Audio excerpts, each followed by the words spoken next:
First of all, maragul pong pasalamat kare nga duwang councilor, Councilor Ann Garcia, Councilor Manny Nagit, na kinangwalang sariling pondo, sarili dang bulsa, sariling pera para makasahop karen kay katamong barangay.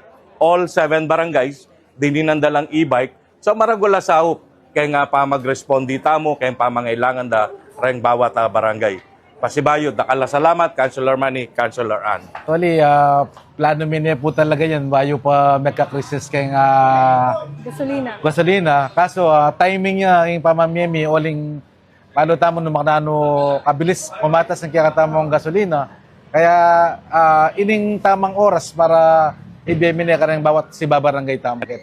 Sana po, aluguran tayo po yung kaya katamo pong unit kasi po maragulya pong bagay ni kayang pamagpatrolyada po. Siyempre po bantang masiguro po ita ng kaligtasan da po rin kaya katamo pong kabalenya po.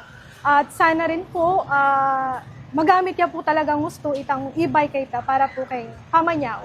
Kami naman po, nakiyaman po sasawang manton paralan para po asa pamilya po rin kaya kami pong kabalenya. Actually po, atin niya po meeting i-mayor para po pisabyan nung nana po itang masanting gawan para po karang kabalenta mo. Eta naman po tutong ng sasawop, basta po wag yumiya, siguradong ibiyemiya. At pagpilitan niya pong AIB, parang nga katamong kabalen. O ling balotam naman po, nung manano kasakit, hindi ang ini. Kaya magsumikap kami po na aso panlangan po ng katamong kabalen. At saka makaasa na po rin kaya kaming kabalen na kami po sumawat, kami po tuknang, king gagawa mi pong pamanyaw po karela. Siyempre po, maswelo kami po dahil po i-mayor po at suya po ngayon daw ngayon, bagamat busy po at saka dakalya po ayusan na problema, inuna na po na pakiabaya na kami po.